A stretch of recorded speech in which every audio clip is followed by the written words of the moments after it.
నమస్కారం అండి. SB news 9550కి స్వాగతం సుస్వాగతం. ఏ రోజు వార్త ఆ రోజు మనకు అప్డేట్ కావాలంటే ఎస్బీ న్యూస్ 9550 ఛానల్ను మీరు సబ్స్క్రైబ్ చేసుకుంటే ప్రతిరోజు వార్త మీకు అప్డేట్గా ఉంటుంది.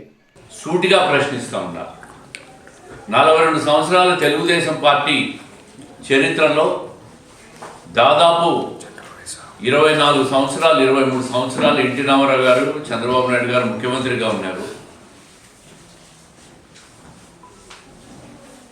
ఆ సమయంలో రాయలసీమకు నీటిపారుదల వ్యవస్థల మీద ఎక్కువ పని జరిగిందా, ఇతర ప్రభుత్వాలు ఉన్నప్పుడు ఎక్కువ పని జరిగిందా, దీని మీద కడప జిల్లా వైఎస్ఆర్ నాయకులు కావచ్చు, రాయలసీమలో ఉన్న వైఎస్ఆర్ నాయకులు కావచ్చు చర్చకు సిద్ధమా అని నేను చెప్పి సవాల్ విసురుతూ ఉన్నా. నిన్న డిడిఆర్సి సమావేశం చూసాం. 1.5 సంవత్సరం తర్వాత దాదాపు 18 నెలల తర్వాత అసెంబ్లీకి మాత్రం పోరు. కడప డిఆర్సి సమావేశానికి వాళ్ళ పార్టీ ఎమ్మెల్యేలు, ఎంపీలు, ఎమ్మెల్సీలు వచ్చినారు. జిల్లా అభివృద్ధి సమీక్షా సమావేశం అది. జిల్లా అభివృద్ధి సమావేశంలో రాయలసీమ ఎత్తిపోతల పథకం మీద ప్రభుత్వానికి చిత్తశుద్ధి ఉంది అని చెప్పి ఇది తేల్చమని అడుగుతారు. ఇక ఎమ్మెల్యేలు, ఎమ్మెల్సీలు, ఎంపీ గారు వైసీపీకి చెందిన వాళ్ళని ఒకటే ప్రశ్న చేస్తా ఉన్నాను. 8 జిల్లాల సమస్య, రాయలసీమలో ఉన్న 8 జిల్లాల సమస్యను కడప జిల్లా డిడిఆర్సి సమావేశంలో మీరు తేల్చి చెప్పని అడుగుతున్నారే, మీకు ఏమన్నా ఇది కరెక్టా అని అడుగుతా ఉన్నా. జిల్లాలో ఉన్న నీటిపారుదల ప్రాజెక్టు మీద సమీక్ష చేయండి. జిల్లాలో ఉన్న అభివృద్ధి కార్యక్రమాల మీద మీరు సమీక్ష చేయండి, అడగండి. ప్రభుత్వం ఏదైనా తప్పులు చేస్తే నిర్మాణాత్మక ప్రతిపక్ష పాత్రల్లో తప్పులు ఎత్తి చూపండి, సవరించుకునేదానికి మేము సిద్ధంగా ఉండాం. అంతేగాని రాయలసీమ ప్రాంతం 8 జిల్లాల సమస్య తీసుకొని వచ్చి కడప జిల్లాలో కడప డిఆర్సి మీటింగ్లో ఒక చర్చ లేపి, ఒక రాజకీయ దుమారం లేపి, ప్రభుత్వం మీద విషం దక్కి బాయ్కాట్ చేసిపోయినారు. అసలు మీకు చిత్తశుద్ధి ఉంటే మీరు ఆ సమస్య కాకుండా ఇతరత్ర సమస్యలు ఉన్నాయి, ఆ చర్చలో మీరు పాల్గొని ఉండొచ్చు కదా. ఎందుకు బాయ్కాట్ చేసిపోయినారు? అయినా నేను అడుగుతున్నా, ఈరోజు రాయలసీమ ఎత్తిపోతల పథకాన్ని ఏ అనుమతులు లేకుండా హడావిడిగా ప్రారంభించింది మీరు. మరి రాయలసీమ ఎత్తిపోతల పథకం గత 2020 మే 5వ తేదీన ఎటువంటి సాంకేతిక అనుమతులు లేకుండా, శాస్త్రీయ అధ్యయనం లేకుండా, ఏమీ లేకుండా మీరు రాయలసీమ ఎత్తిపోతల పథకాన్ని మీరు ప్రారంభించినారు. 800 అడుగుల లోతు నుంచి నీటిని తోడేదాన్ని. పక్క రాష్ట్రం నుంచి అభ్యంతరం వస్తుందని మీకు తెలీదా?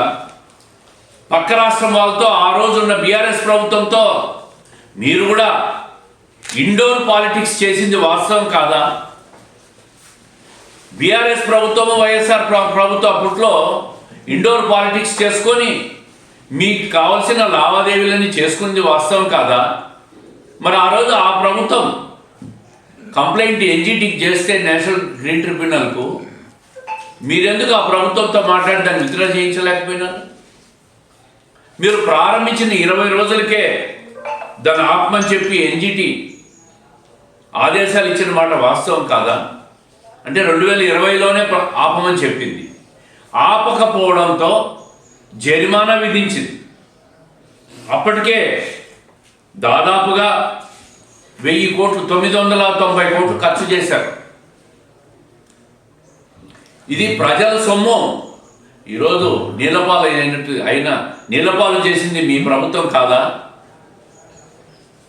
ఎవడప్ప సొమ్ము అని చెప్పి మీరు ఎన్జిటికి, రాష్ట్ర ప్రభుత్వ డబ్బు తీసుకుపోయి ఎన్జిటికి ఫైన్ వేస్తే కట్టారు. ఎవరి సొమ్ము అది? ప్రజల సొమ్ము. 1000 కోట్లు కృష్ణా జిల్లాలో నీటిపాలు చేసి దానికి మళ్ళా ప్రజాధనాన్ని తీసుకుపోయి ఎన్జిటికి ఫైన్ కట్టారు. ఇది మీ తప్పిదమా, తెలుగుదేశం పార్టీ తప్పిదమా? ఈరోజు మా స్టాండ్ మీరు అడుగుతున్నారు. మీరు నాశనం చేశారు. మా స్టాండ్ కావాలంటే కడప డిఆర్సి సమావేశంలో మీరు ఎత్తి ఈ పాయింట్లు ఏమనెత్తాలన్నా? ఇది ఒక ప్రాంత సమస్య, 8 జిల్లాల సమస్య, పక్క రాష్ట్రంతో సమస్య, పక్కన రాష్ట్రాలన్నీ నీటి యుద్ధాలు చేసుకోవాలన్నా? 24 గంటలు ఘర్షణ వైఖరితో ఉండాలన్నా? ఇది అసెంబ్లీలో లేవనెత్తాల్సిన అంశం. మరి మీరు కడప జిల్లా డిఆర్సి సమావేశంలో మీరు మాట్లాడారే, కడప జిల్లాకు చెందిన మాజీ ముఖ్యమంత్రి, కడప జిల్లాకు చెందిన శాసనసభ్యుడే కదా.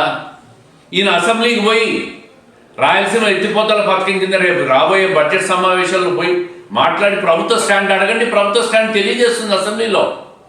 ఇది జిల్లాలో తెలియజేసే అంశం కాదని మీకు తెలియదా? కడప జిల్లాలో డిఆర్సి సమావేశంలో మేము పాల్గొన్నాము, వాళ్ళు ఫెయిల్ అయినారని ప్రజలకు చెప్పే ప్రయత్నమా మీ బాయ్కాట్? మిమ్మల్ని చూసి ప్రజలు నవ్వుకుంటూ ఉన్నారు. రాయలసీమ ఎత్తిపోతల పథకం మీరు 1000 కోట్లు ఖర్చు పెట్టి అవగాహన లేకుండా, సాంకేతిక పరిజ్ఞానం లేకుండా ఏకపక్షంగా ప్రారంభించి ఈరోజు అది పూర్తి స్థాయిలో దాని అనుమతులన్నీ కూడా ఈరోజు కేంద్ర ప్రభుత్వం రద్దు చేసింది. దీనికి కారణం ఎవరని చెప్పి నేను అడుగుతా ఉంటా. ఇది వైకాపా ప్రభుత్వ నిర్వాహకం, ఇది చేతగానితనం. రాయలసీమకు మేమేదో చేశామని చెప్పి గొప్పలు చెప్పబోయి రాయలసీమకు అన్యాయం ఎవరైనా చేశారంటే అది గత వైఎస్ఆర్ కాంగ్రెస్ ప్రభుత్వం, జగన్మోహన్ రెడ్డి గారు స్వయంగా కడప వాసి అయి రాయలసీమకు అన్యాయం చేశారు. నేను ఈరోజు ఒకటి చెప్తా ఉంటా. కడప జిల్లాలో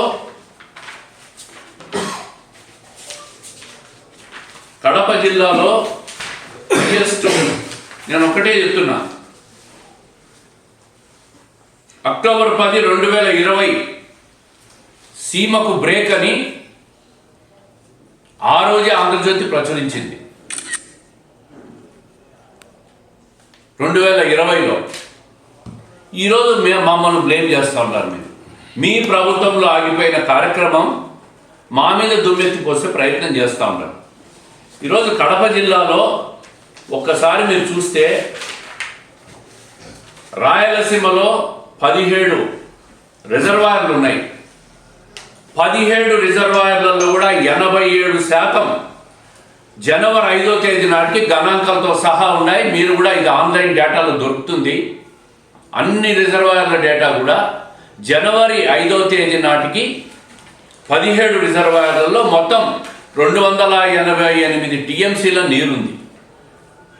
అంటే ఈ ప్రభుత్వం పడిన ప్రతి వర్షపు చుక్కను కూడా ఒడిసి పట్టి చంద్రబాబు నాయుడు గారి అనుభవంతో ప్రతి రిజర్వాయర్ నింపిన ఘనత ఈ కూటమి ప్రభుత్వానికి.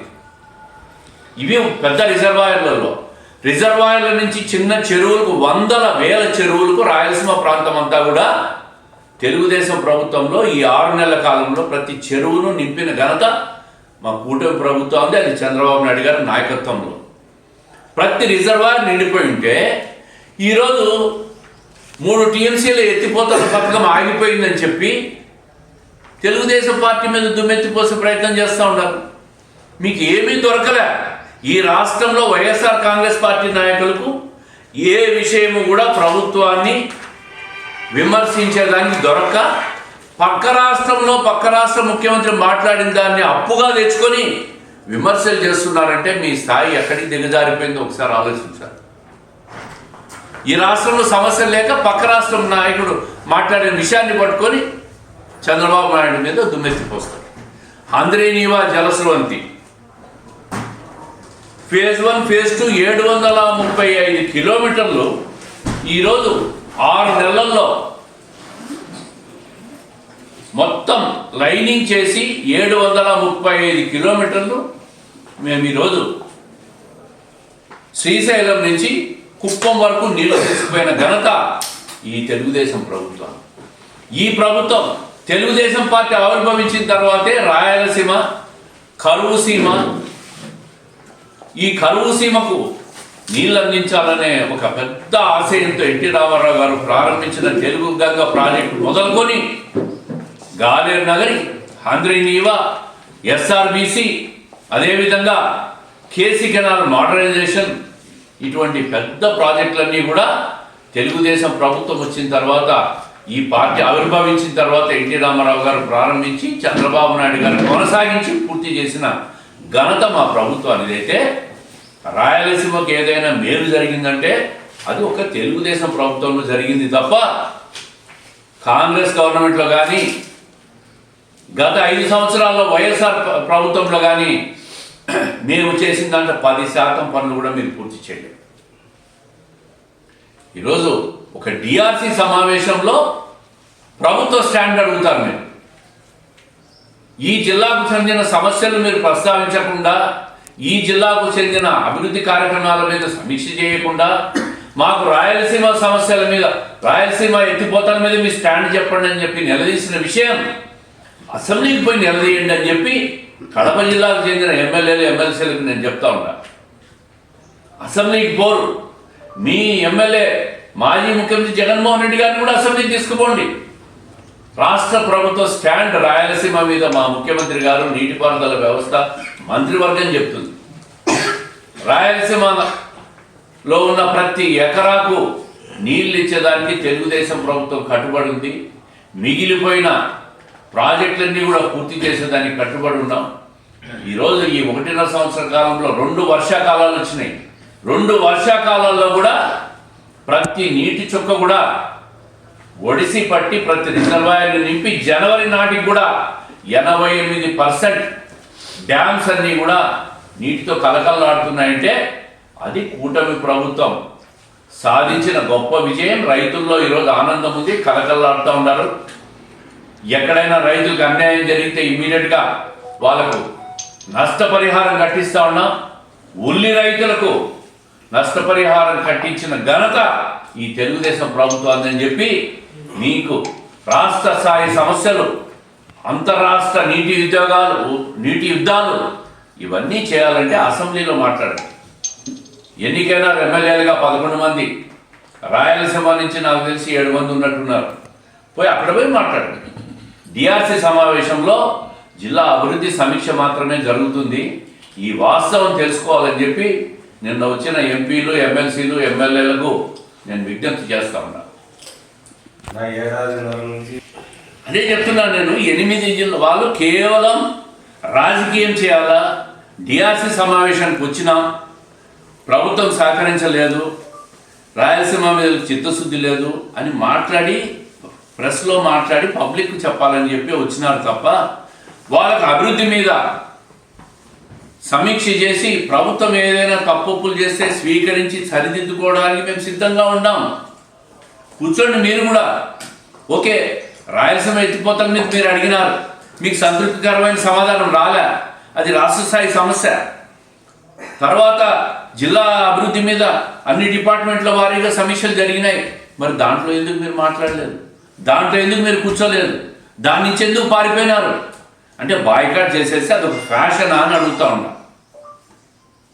పబ్లిక్ బాయ్కాట్ చేసేసి వచ్చినారంటే ఒక ఫ్యాషన్గా మిగిలిపోయింది అంతే తప్ప వాళ్ళకేమి అభివృద్ధి జరగాల, మంచి జరగాలనే ఆలోచన లేదు. 2020లోనే ఆఫ్ చేశారని పత్రికలు బట్టి చెప్పారు. అంటే రేవంత్ రెడ్డి అసెంబ్లీలో చెప్పింది అబద్ధం అంటారా? డాక్యుమెంట్స్ ఉన్నాయి. ఎప్పుడు ఆపారు? రాయలసీమ ఎత్తిపోతల పథకం అని ఎన్జిటి నుంచి, కేంద్ర ప్రభుత్వం నుంచి, Krishna river management board KRMB నుంచి ఎప్పుడెప్పుడు ఆపాలా, ఎప్పుడెప్పుడు ఎన్జిటి నుంచి తాకీదులు వచ్చినాయి, పెనాల్టీలు వచ్చినాయి. ఆపకపోయేసరికి ఎన్జిటి తీవ్రంగా పరిగణించి కంటెంప్ట్ ఆఫ్ కోర్టు కిందికి పోయి పెనాల్టీ వేసింది. ఆ పెనాల్టీ కూడా రాష్ట్ర ప్రభుత్వం కట్టింది. మరి ఆయన ఏం చెప్పాడో మనకు తెలియదు. ఇక్కడ డాక్యుమెంట్లు అయితే వాస్తవమే కదా, విత్ జీవోలు అప్పటి ఈనాడు, ఆంధ్రజ్యోతి పత్రికలు ప్రచురించినాయి కదా. అవన్నీ పత్రికలు జీవోలు ప్రచురించింది కూడా అవాస్తవమా? వాస్తవాలు తెలియకుండా రాజకీయం కోసం వచ్చి మాట్లాడటమే కదా వీళ్ళు. ప్రతిపక్షాలను మేము ప్రతి సమావేశానికి ప్రభుత్వం ఆహ్వానిస్తూ ఉంది, నిర్మాణాత్మక సూచనలు చేయమని చెప్తా ఉంది. ప్రభుత్వం ఎక్కడైనా తెలిసి తెలియక పొరపాట్ల వల్ల తప్పులు జరిగితే సవరించుకోవడానికి సిద్ధంగా ఉన్నామని చెప్తా ఉన్నాం. అయినా వాళ్ళు ఆ లైన్లో రావడం లే. గతంలో ఒకసారి మీరు చూడండి, జవహర్లాల్ నెహ్రూ టైము, వాజ్పేయి గారి టైం, పివి నరసింహారావు గారి టైము, పెద్ద పెద్ద మహానులంతా ప్రతిపక్షాన్ని ఆహ్వానించి ఏదైనా పొరపాటు జరిగితే చెప్పండి అని చెప్పి వాళ్ళ నుంచి స్వీకరించి ప్రభుత్వాన్ని ముందుకు తీసుకుపోయినారు. ఈరోజు మేము కూడా ప్రతిపక్షాన్ని 10 సీట్లు గెలిచినారా 11 సీట్లు గెలిచినారా అనేది నెంబర్ కాదు, మీరు అసెంబ్లీకి రండి మాట్లాడదామని చెప్తా ఉంటారు. అక్కడికి రారు.